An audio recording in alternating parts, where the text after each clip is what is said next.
Baik, selamat sahabat semuanya. Kita akan memulai rangkaian kebaktian kita pada sore hari ini. Ini adalah, maaf, apakah suara sudah terdengar? Sudah. Oke, baik. Sekali lagi saya ucapkan selamat sahabat. Dan selamat bergabung bersama kami di Majak. Sore hari ini adalah rangkaian terakhir dari rangkaian KKR kita yang sudah kita lakukan sepanjang 2 minggu ini.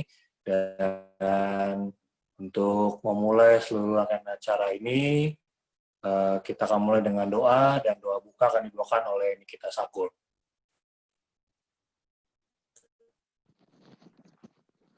Mari kita bersatu dalam doa.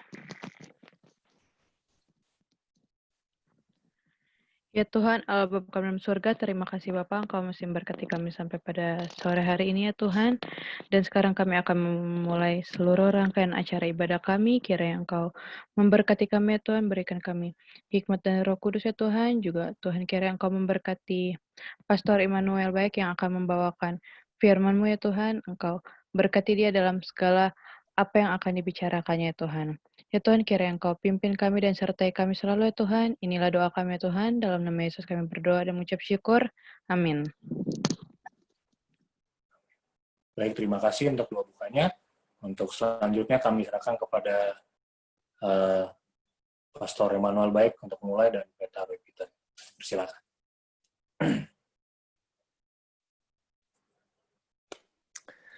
I want to welcome everyone that's joining us for our final presentation, and thank you for joining us tonight. Saya mau menyambut saudara-saudara yang bergabung dengan kita di dalam ajaran yang terakhir. Terima kasih sudah bergabung pada saat ini. If you have been with us every night, can I just ask you to raise your hand on the screen? Kalau saudara mengikuti setiap pelajaran, boleh angkat tangan? I want to say a special thank you. Saya mau mengucapkan terima kasih yang khusus. And even if you haven't been able to join us for every night, dan kalaupun saudara tidak bersama dengan kami setiap malam, I hope that you will go back and watch the recorded videos so that you can have the entire series, that you can have watched the entire series. Kalaupun saudara tidak menonton setiap malam, saya memohon saudara untuk melihat lagi Now, rekaman yang ada supaya saudara bisa mengikuti seluruh pelajarannya. There is a handout that goes with every night's presentation. Ada materi yang bersama dengan setiap pelajaran. And so if you have not already, or even if you're watching this later on, I want to encourage you to contact the host and make sure that you get a copy of the handouts as well. Saya berharap saudara akan menghubungi hostnya untuk mendapatkan materi-materi ini. Our subject tonight is called, our subject this evening is entitled The Scarlet Harlot. Judul pelajaran kita pada sore hari ini adalah The Scarlet Harlot. If you will remember, we saw in our last presentation that in the book of Revelation, there are two symbolic women. Kalau saudara ingat, di dalam pelajaran kita sebelum ini, we saw the bahwa woman, di dalam buku Wahyu ada dua perempuan. we saw the pure woman of Revelation chapter 12. Kita melihat wanita yang suci di dalam Wahyu 12. And then we saw the scarlet woman of Revelations chapter 17. Dan kemudian kita juga melihat wanita dengan pakaian kermisi dari Wahyu 17. And we learned that in symbolic passages of Scripture, a woman represents a church.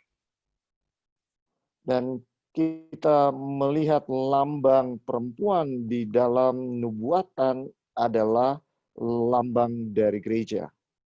Which means that a pure woman represents a pure church, and a corrupt woman represents a corrupt church. Dengan kata lain, perempuan yang murni atau suci melambangkan gereja yang murni dan suci, sementara perempuan yang pelacur bisa dikatakan melambangkan gereja yang tidak benar. Yesterday, we looked at the characteristics of the woman of Revelation 17. Kemarin kita melihat karakter daripada perempuan di dalam Wahyu 17. We saw that she is described as being corrupt or impure. Kita telah melihat bahwa dia digambarkan sebagai wanita yang pelacur yang tidak murni. She should be married to Christ, but instead she commits fornication with the kings of the earth. Harusnya dia menikah dengan Yesus Kristus, tetapi gantinya dia mengadakan percabulan dengan para raja di bumi. She sits on a scarlet-colored beast. Dia duduk di atas binatang yang berwarna kermisi.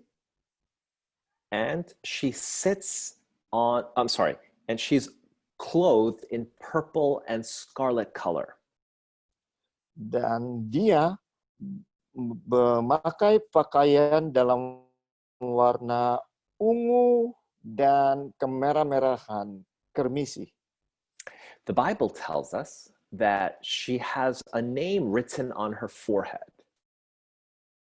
Alkitab mengatakan bahwa di dahinya tertulis suatu nama. Her name is Babylon. Namanya adalah Babel. And she is called the mother of harlots. Dan dia disebut sebagai ibu dari wanita-wanita pelacur. It also tells us that she drinks the blood of the martyrs of Jesus. Dikatakan juga bahwa dia minum darah dari saksi-saksi Yesus. Now we want to know who this woman is. Kita ingin tahu siapa wanita ini. And I have to tell you that one of the biggest clues about her identity is found in her name. Saya harus katakan kepada saudara bahwa salah satu petunjuk yang penting terdapat di dalam namanya. You see, the Bible tells us that she is called Babylon. Alkitab mengatakan, saudara, bahwa namanya adalah Babel. But why is she called Babylon? Mengapa perempuan ini disebut Babel? In our second and third presentations, we talked about the ancient kingdom of Babylon that existed 2,600 years ago.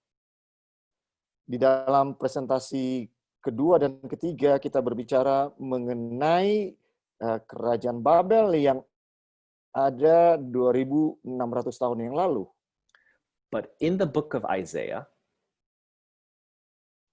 tapi di dalam buku Yesaya, the Bible predicted that this ancient kingdom would be destroyed and it would never be rebuilt again. Alkitab menubuatkan bahwa kota Babel ini akan hancur dan tidak akan dibangun kembali. And that is true. The literal kingdom of Babylon was destroyed and was never rebuilt. Dan itu benar. Kerajaan literal dari Babel dihancurkan dan tidak pernah dibangun kembali.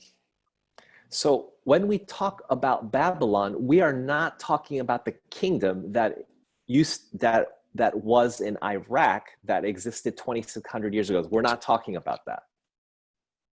Jadi ketika kita berbicara mengenai Babel, kita tidak berbicara mengenai Babel literal yang ada 2.600 tahun yang lalu di Irak. So we have to go back and we have to ask ourselves, what did Babylon symbolize in the Bible? And we can find that in the book of Genesis. Jadi kita harus cari tahu apa yang dilambangkan oleh Babel di dalam Alkitab, dan kita temukan itu di dalam buku Kejadian. And when we go to the book of Genesis chapter 11, we find that Babylon, or I should say, we find that there was a group of people after the flood who wanted to build themselves a very tall tower. Ada sekelompok orang sesudah air bah yang mau mendirikan menara yang tinggi. Now, I'm sure that many of you are aware that some of the tallest buildings in the world are in your neighborhood. Nah, saudara mungkin tahu bahwa ada gedung-gedung yang tertinggi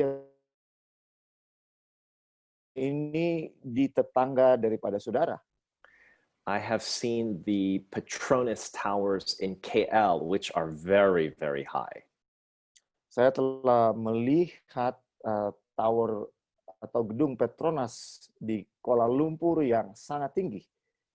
And they build these towers because there's not a lot of horizontal space, so they build vertically. Kenapa mereka membangun secara vertikal? Karena tidak lagi banyak ruang secara horizontal. But in this time in the book of Genesis, there was not a problem with having more space to expand. Tapi pada zaman Kejadian ini, tidak ada masalah untuk melebar sebenarnya. And when you read Genesis, it's clear that God was not pleased with this skyscraper building project.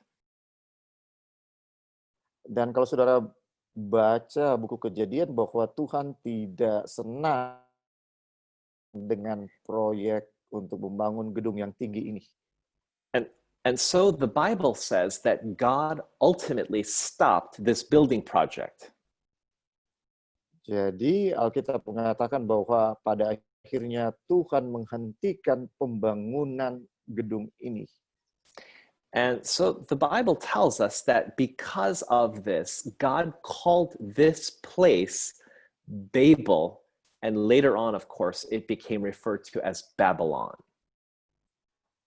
Oleh sebab hal ini, maka Tuhan menyebut tempat ini Babel, yang kemudian disebut Babylon. So I know that some of you are scratching your head right now and you're saying, why was God upset with this project? Saya tahu sebagian dari saudara mungkin bertanya, kenapa Tuhan menghentikan proyek ini? So remember that this skyscraper was being built after the flood. Bahwa gedung pencakar langit ini dibangun sesudah air bah. And God had said, I will not ever send another worldwide flood again. Dan Tuhan telah berkata bahwa Dia tidak akan mengirimkan air bah. And the promise of that was reminded to us in the symbol of the rainbow. Dan dalam pelangi itulah tanda janji Tuhan diberikan. But these people at Babel, they did not believe what God had said. Tapi orang-orang di kota Babel ini tidak percaya dengan apa yang Tuhan katakan. And so, in order to escape, if God should send another flood,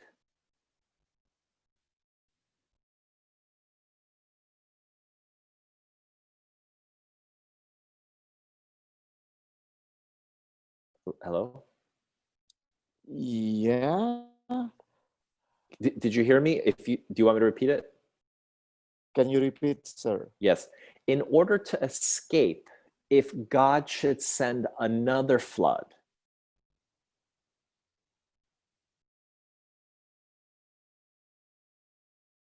Supaya bisa selamat kalau Tuhan mengirimkan air bah lagi, this is why they built this huge tower.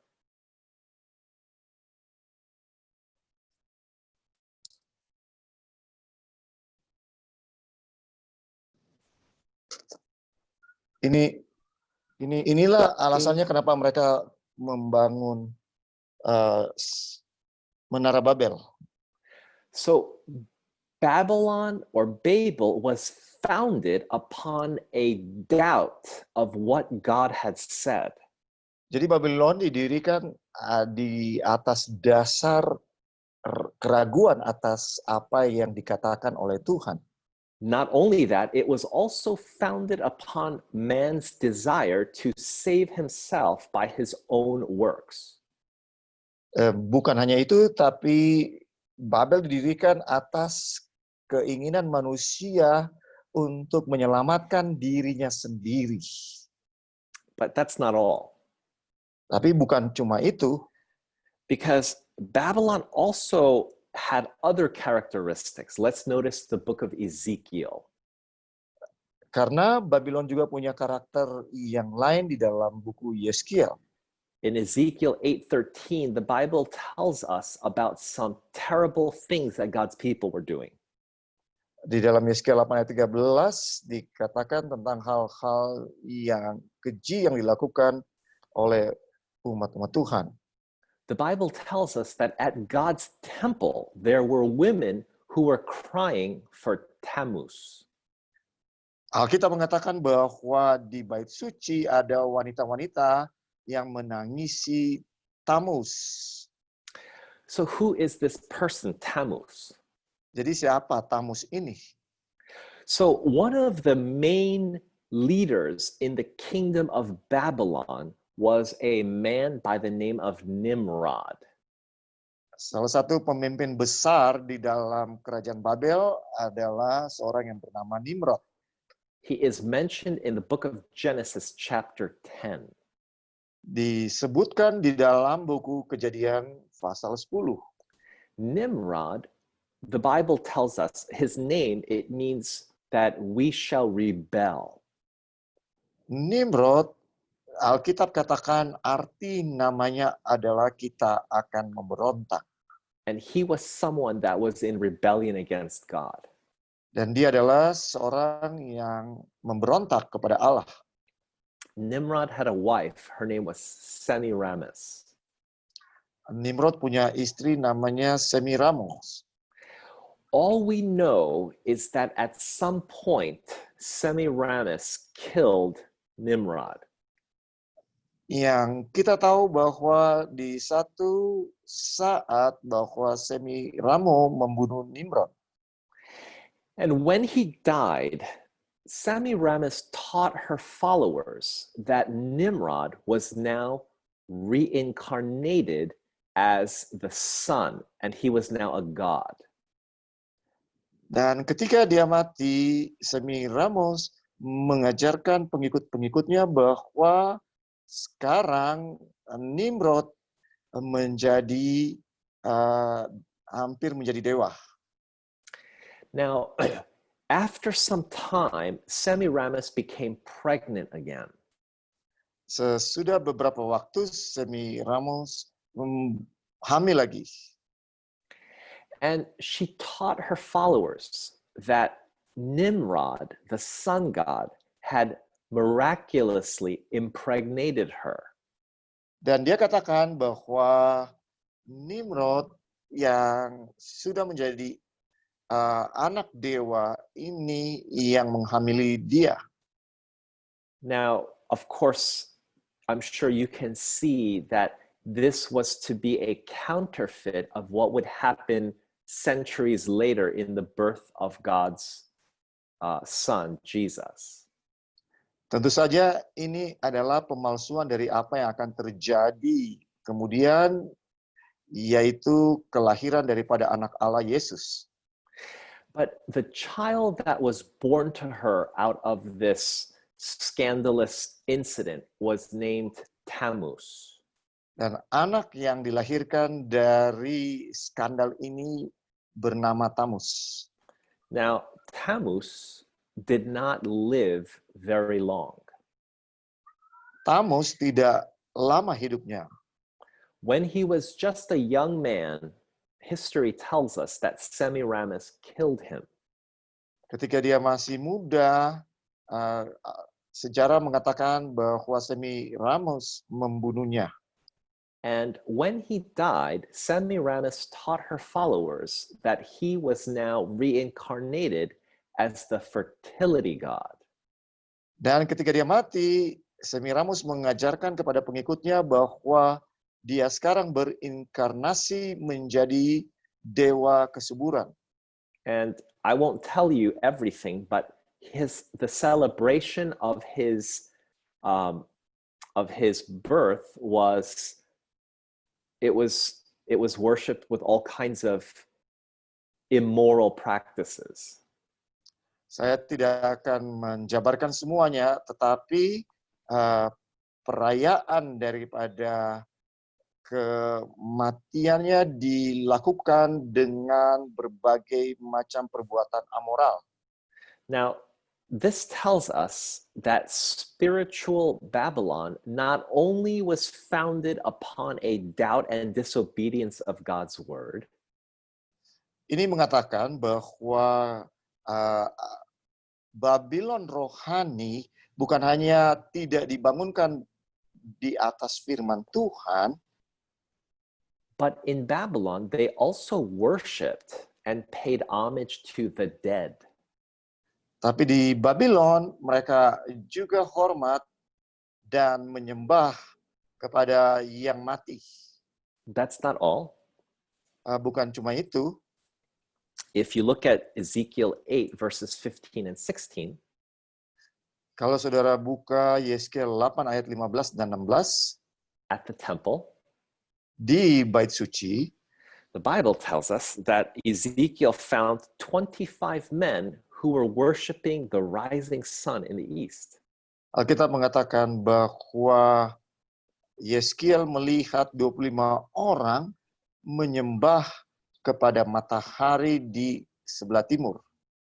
Now, I don't know if you realize that in God's sanctuary, Saya tidak tahu kalau saudara tahu di bait suci, even when it could be picked up and moved as the Israelites wandered in the wilderness for 40 years, walaupun itu bisa dipindah-pindahkan selama bangsa Israel ada di padang gurun untuk 40 tahun, wherever they pitched this tent, di mana saja mereka berkemah, it was always pitched so that it would face, as the worshiper came in, it would always be walking from east to west.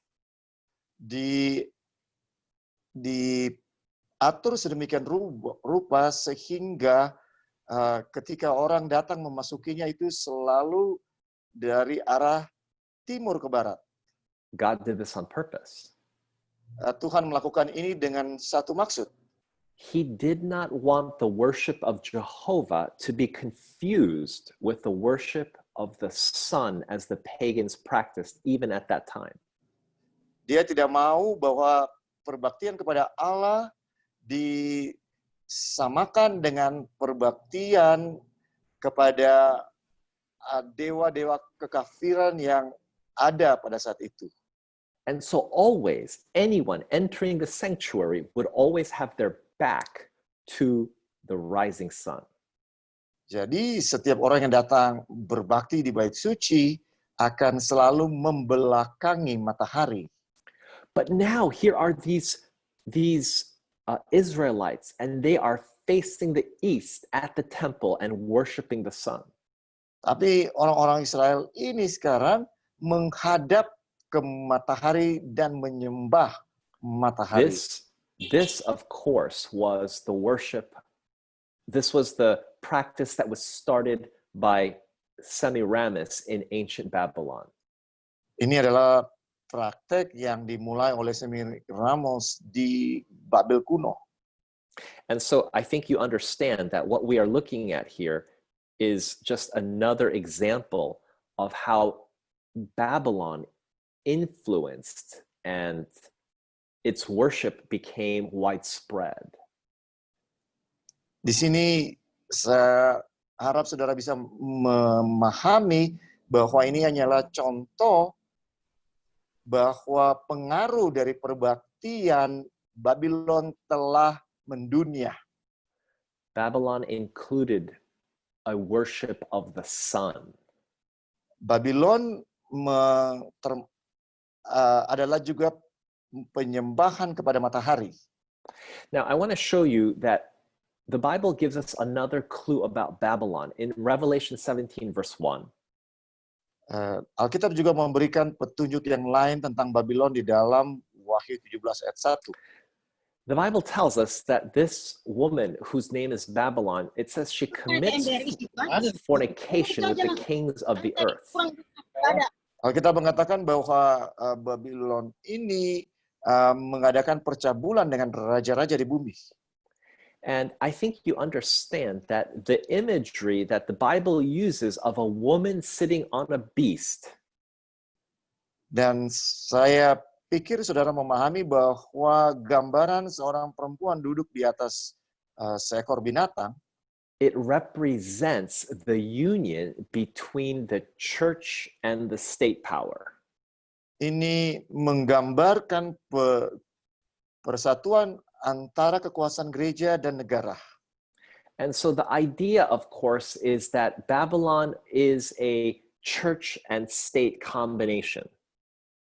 Jadi Babylon adalah gabungan antara agama dan negara.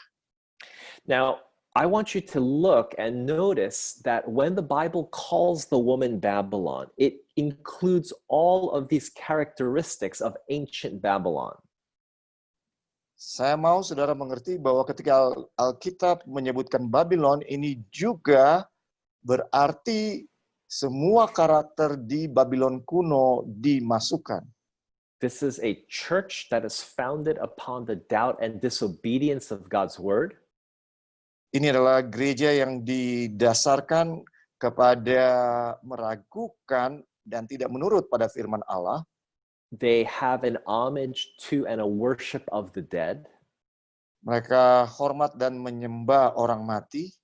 They have sun worship. Mereka menyembah matahari. And they have a union between the church and the state power. Dan persatuan gereja dan negara. So who is this woman? Jadi siapa wanita ini? The Bible says in verse 18 of Revelation 17 that she is a great city.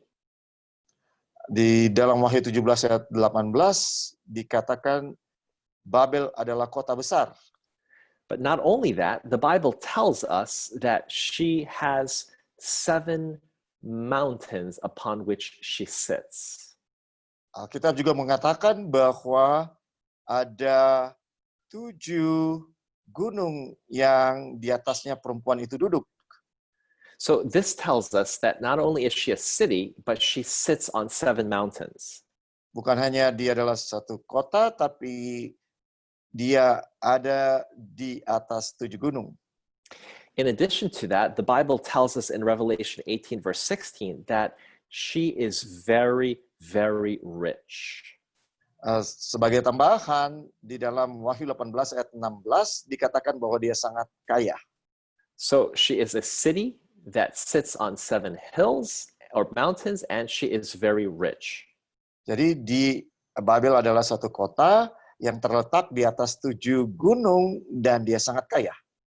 The Bible also tells us that she has a history of persecuting God's faithful people. Alkitab juga mengatakan bahwa dia punya sejarah untuk menganiaya umat Tuhan. So, in addition to being a rich and a very well-known city, the Bible tells us that that sits on 7 mountains, but she also has a history of persecution. Jadi sebagai tambahan kepada itu adalah satu kota yang terletak di atas 7 gunung dan kota itu sangat kaya. Dia juga menganiaya umat Allah. So, who is this woman? Jadi siapa perempuan ini? This is another mention and another description of the Roman Catholic Church or the papacy. Ini adalah satu lagi lambang dari kepausan. And I'm sure that many of you recognize that this city, the papacy, the Vatican, it is a city that sits on 7 hills.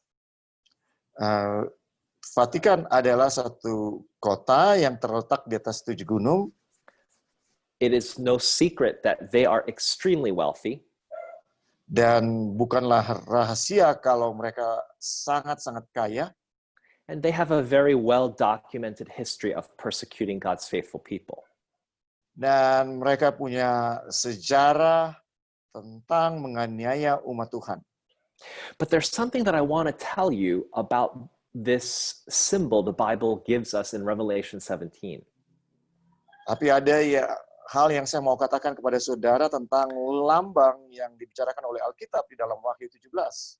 Did you notice that her name is Mother? Did you notice that? Apakah saudara memperhatikan bahwa namanya adalah Ibu? Now, you have to know something. The only way that you can be truly called a mother is if you have children. Supaya saudara bisa disebut seorang ibu, saudara harus punya anak. The Bible tells us that she does have children. She's called the mother of harlots. Dan Alkitab mengatakan dia punya anak-anak dan anak-anaknya adalah wanita-wanita pelacur. Now, I have to tell you something which is going to sound very strange, but please listen to this. Saya mau mengatakan sesuatu yang kedengarannya mungkin aneh, tapi tolong dengarkan. In the Bible, prostitution existed among men and women. Di dalam Alkitab, prostitusi terjadi di perempuan dan laki-laki. Female prostitutes were called harlots. Pelacur perempuan, untuk perempuan disebut pelacur. Male prostitutes were referred to as dogs. Kalau yang laki-laki disebut dogs. Dogs, yeah, like woof. Oh, disebut sebagai anjing. Now, I know this sounds strange, but we know that the woman, she has children that are female. Dan pelacur-pelacur perempuan ini punya anak-anak perempuan. How do we know that? Bagaimana kita tahu? She's the mother of harlots. Dia adalah ibu dari para pelacur. So what does that mean? Jadi apa itu artinya? Symbolically, these daughters are other churches. Secara simbol ini berarti ini adalah gereja-gereja yang lain. And they call them harlots, which means that they are unfaithful like the mother. Mereka disebut pelacur karena mereka tidak setia sama seperti ibu mereka. We already looked at the characteristics of the papacy, and we saw that the characteristics that the Bible lists about her are a doubt and disobedience of God's word, an homage to the dead, a worship of the Son, and the union of church and state. Kita telah melihat bahwa karakteristik daripada kepausan meragukan tidak menurut pada firman Allah, hormat dan menyembah kepada orang mati, menyembah matahari, mempersatukan gereja dan negara. But I'm sure that many of you know that churches today have many practices which cannot be found in the Bible. Dan saya harap saudara juga tahu bahwa banyak praktek-praktek dari gereja sekarang yang tidak berdasarkan Alkitab. Sunday worship is not in the Bible. Penyembahan kepada hari Minggu tidak ada di dalam Alkitab. Baptism by sprinkling is not in the Bible. Baptisan dengan percik tidak ada di Alkitab. So not only that, many churches today teach that when you die, you go straight to heaven and your loved ones can see you right now. Banyak gereja juga mengajarkan bahwa ketika saudara mati, saudara akan langsung ke surga dan ya mereka bisa melihat keluarga mereka sekarang. Unlike the Catholic Church, they don't tell you to pray to these saints and light candles, but they have an unbiblical understanding of what happens when people die. Tidak seperti gereja Katolik yang berdoa untuk orang mati, tapi mereka juga punya praktek-praktek yang tidak alkitabiah. And if you study the history of why churches worship on Sunday, it originates back to the pagan worship of the sun. Kalau saudara mempelajari sejarah, maka perbaktian kepada hari Minggu adalah asal-usulnya dari perbaktian kepada matahari. It is true that the papacy is the mother church. Benar bahwa kepausan adalah gereja ibu. But the daughter churches represent Protestant churches today that carry the same errors as the mother. Tapi anak-anaknya melambangkan gereja-gereja Protestan yang juga salah seperti ibu mereka. They worship on Sunday, Mereka berbakti pada hari Minggu, just like the mother. sama seperti ibu mereka. They have an unbiblical view of what happens when you die. Mereka punya pandangan yang tidak alkitabiah ketika engkau mati. And that represents almost 99% of Protestant churches in the world today. Dan itu mewakili hampir 99% gereja Protestan di atas dunia saat ini. What does the Bible say will happen to Babylon? Apa yang dikatakan oleh Alkitab tentang apa yang akan terjadi ke atas Babylon? The Bible says that God pronounces judgment upon her. Alkitab berkata bahwa Allah menghakimi Babylon. The Bible says that Babylon will fall. Alkitab berkata bahwa Babylon akan jatuh. And the Bible says in verse 7 that she will be given torment and sorrow. Alkitab berkata bahwa kepadanya akan diberikan penyiksaan dan perkabungan. But does God have any people in Babylon? Tapi apakah Tuhan memiliki umat di Babel? Here's what the Bible says in verse 4. The Bible says to this angelic messenger says to these faithful people, it says, "Come out of her, my people." Di dalam ayat 4, pekabaran dari malaikat itu adalah, pergilah kamu, hai umatku, pergilah daripadanya. Please notice that the verse says, "Come out of her, my people." Perhatikan bahwa Alkitab berkata, pergilah kamu, hai umatku. It does not say, "Come out and be my people." It says, "Come out of her, my people." Tidak dikatakan bahwa keluarlah dan jadilah umatku, tapi dia katakan umatku, keluarlah. In the Roman Catholic Church, God has faithful people. Di dalam gereja Roma Katolik, Tuhan memiliki umat yang setia. In the Baptist Church, God has faithful people. Di dalam gereja Baptis, Tuhan juga mempunyai umat yang setia. In the Methodist Church, God has faithful people. Di dalam gereja Metodis, Tuhan punya umat yang setia. In all of these different churches, God has faithful people. Di semua gereja-gereja ini, Tuhan mempunyai umat yang setia. And God, through this message, is calling them to come out of spiritual Babylon. Dan melalui pelajaran ini Tuhan memanggil mereka untuk keluar dari Babylon rohani. But where does he call them to? Kemanakah mereka dipanggil? The Bible tells us that God has a people in the last days who are keeping the commandments of God. Alkitab berkata bahwa Tuhan mempunyai umat di akhir zaman yang menuruti hukum-hukum Allah. You see, God's faithful people are going to be keeping his commandments. Saudara, perhatikan bahwa umat-umat Tuhan yang setia ini akan menuruti perintah Allah. Not only that, but they will have a biblical teaching on what happens when you die.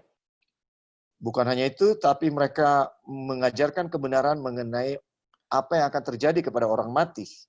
They are not going to be involved in sun worship. Mereka tidak akan terlibat dalam perbaktian kepada matahari. And they uphold and practice everything that the Bible says. Mereka meninggikan apa yang diajarkan oleh Alkitab. And that church today Dan gereja itu saat ini is the Seventh-day Adventist Church. adalah gereja Masehi Advent hari ke-7. You know, Jesus said in John chapter 10, verse 16, Yesus berkata di dalam Yohanes 10 ayat 16, that I have other sheep in other folds. bahwa dia memiliki domba-domba yang lain di kandang yang lain. And Jesus said that his sheep, they would hear his voice. Dan Yesus berkata bahwa domba-dombanya mengenal suaranya. How do we hear his voice? Bagaimana kita mendengar suaranya? We hear it through the word of God. Kita mendengar suaranya melalui firman-Nya. And I want you to know that when you follow Jesus as you hear his voice, Dan saya mau saudara tahu ketika saudara mengikuti Yesus dan mendengar suaranya, it will not be an easy thing. itu bukanlah hal yang mudah. Jesus said to his followers, I didn't come to bring peace, but I came to bring a sword. Yesus berkata kepada pengikutnya, aku datang bukan untuk membawa kedamaian, tapi pedang. Jesus predicted that if you follow him, you would be sometimes even at odds with your own family. Yesus mengerti bahwa ketika saudara memutuskan untuk mengikuti dia, kadang-kadang saudara bertentangan dengan keluarga saudara sendiri. But Jesus said that you should not love any person more than him. Tapi Yesus berkata bahwa saudara tidak boleh mengasihi orang lain lebih daripada dia. And then Jesus said that if you follow him, you have to take up your own cross. Kemudian Yesus berkata kalau kita mau mengikut dia, kita harus memikul salib kita. What does it mean to take up your cross? Apa artinya memikul salib, saudara? When Jesus was in the Garden of Gethsemane, Ketika Yesus di Taman Getsemani, he prayed that if God could remove this cup of suffering, he asked God to remove it. dia berdoa memohon Tuhan untuk supaya dia tidak harus minum cawan itu. But he did not want to do his will, but he prayed that God's will be done. Tapi dia tidak mau melakukan kehendaknya. Itu sebabnya dia berdoa supaya kehendak Tuhan yang jadi. For Jesus, the cross represented something which he did not want, but was his Father's will. Bagi Yesus, salib itu melambangkan sesuatu yang dia tidak kehendaki, tapi itu adalah kehendak Bapanya. For every follower of Jesus, Untuk setiap pengikut Yesus, there is something that they do not want, ada sesuatu yang mereka tidak mau, but it is their heavenly Father's will. tapi itu adalah kehendak Bapa mereka. And that is what the cross symbolizes. Dan itulah simbol dari salib. For some of you, it may mean that you will have to leave the church you grew up in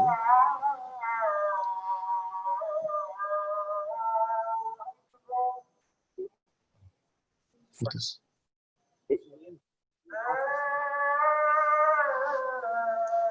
Can you repeat, sir? for some of you, it means that you will have to leave the church that you grew up in. I cannot hear you clearly. Some of you, it means that you will have to leave the church that you grew up in. Bagi sebagian dari saudara, itu artinya saudara harus meninggalkan gereja di mana saudara dibesarkan. It's where all your family and your friends are. Gereja di mana semua sahabat dan keluarga saudara berada. But God's will is that you become part of his remnant church. Tapi kehendak Allah adalah saudara bergabung dengan gerejanya yang sisa. Some of you, it means to begin keeping the Sabbath. Bagi sebagian dari saudara, itu artinya saudara harus mulai untuk menyucikan hari Sabat. Unfamiliar to you, you've never done this before. Ini bukan satu yang saudara biasa lakukan, saudara belum pernah lakukan ini sebelumnya. But it's your heavenly Father's will. Tapi itulah kehendak Bapa Surgawi, saudara. Some of you, it means to be baptized. Bagi sebagian dari saudara, itu artinya saudara harus dibaptis.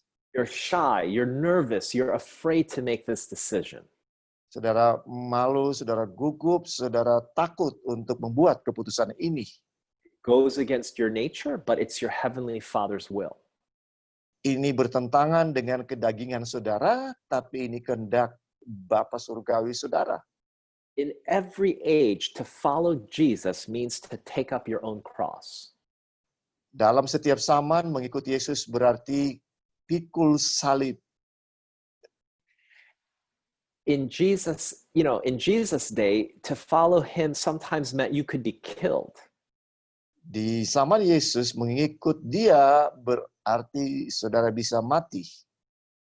But I want you to know that even today, there is a price to pay if you truly want to follow Jesus all the way. Tapi saya mau katakan bahkan saat ini ada harga yang harus dibayar untuk mengikut Yesus. Friends, Jesus' true followers, they hear his voice. Saudara, pengikut Yesus sejati mendengarkan suara Yesus. And the voice from heaven, it's clear. It says, "Come out of Babylon, my people." Dan suara dari surga jelas, "Pergilah kamu, hai umatku."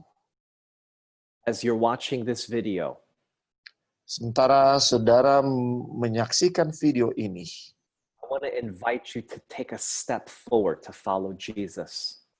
saya mau mengundang saudara untuk mengambil langkah lebih untuk mengikut Yesus. You may have been following Jesus faithfully with all that you knew until now. Saudara bisa saja mengikuti Yesus dengan setia dengan semua yang saudara ketahui sampai saat ini. But tonight, or through this presentation, you've learned some things that you didn't know before.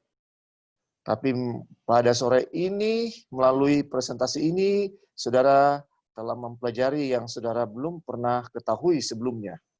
And tonight, if you want to follow that voice, Dan pada saat ini kalau saudara mau mendengarkan suara itu, if you want to follow Jesus' voice, kalau saudara mau mendengarkan suara Yesus, I want to invite you to take your phone saya mau undang saudara untuk ambil handphone saudara.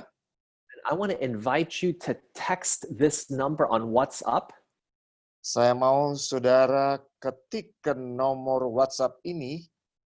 And I want you just type Jesus voice. Dan saya mau saudara ketikkan suara Yesus. You are saying that I want to follow the voice of Jesus. Itu artinya saudara berkata, saya mau mengikut suara Yesus. I want to come out of Babylon and I want to become part of Jesus onefold.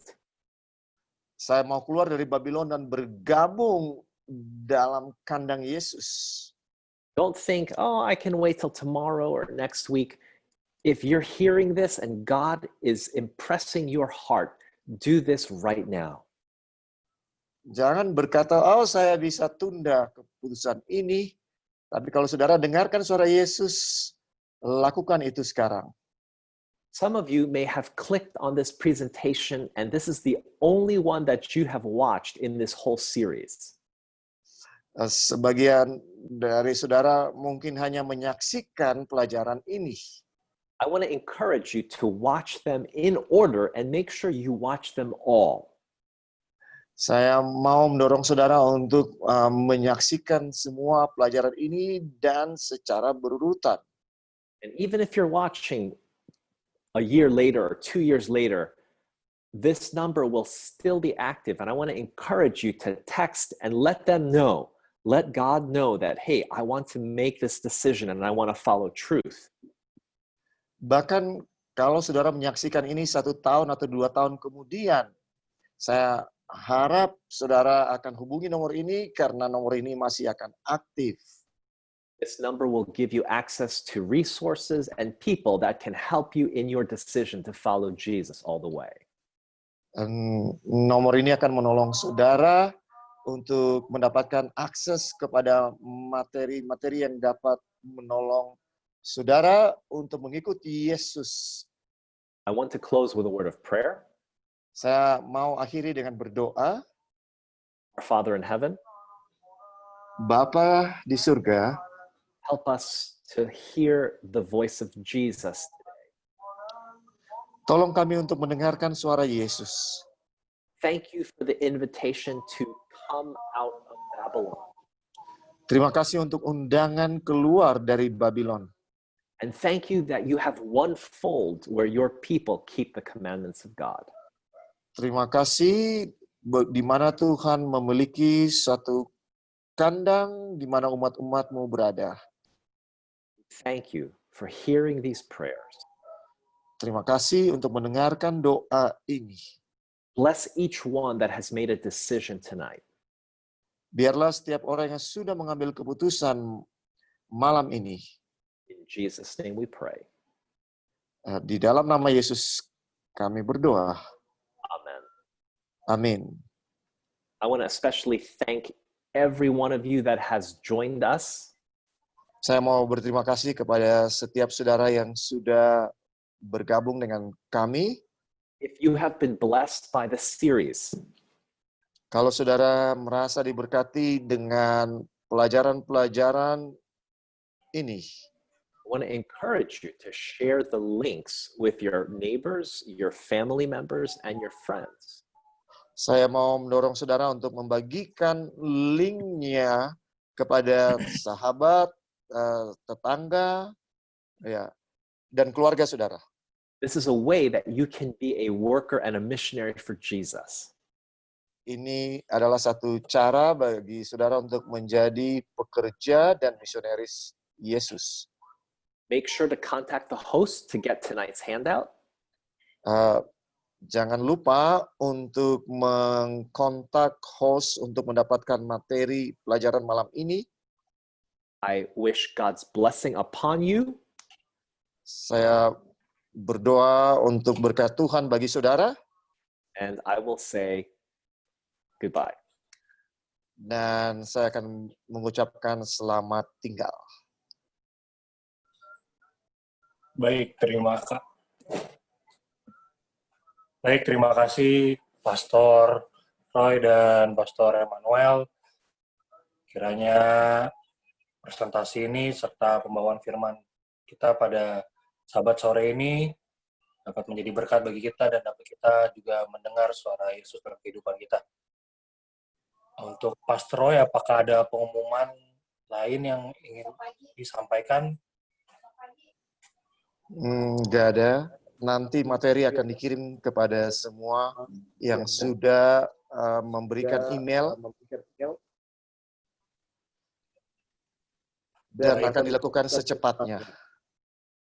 Baik, terima kasih. Demikian acara kita pada Sabat sore ini dan penutupan Sabat ini. Sekali lagi saya ucapkan terima kasih yang telah bergabung, dan kepada Pastor Emanuel Baik, we'd like to say thank you for you and God bless you. And terima kasih, dan kita akhiri acara ini. Selamat minggu bekerja dan Tuhan memberkati.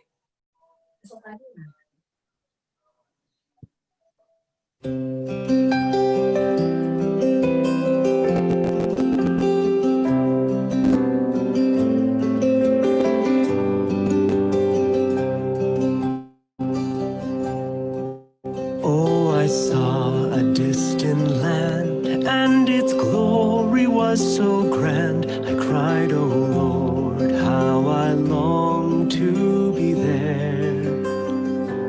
Then I heard his gentle voice, "Come, my child, it is your choice." Oh, such hope that I'd never heard before.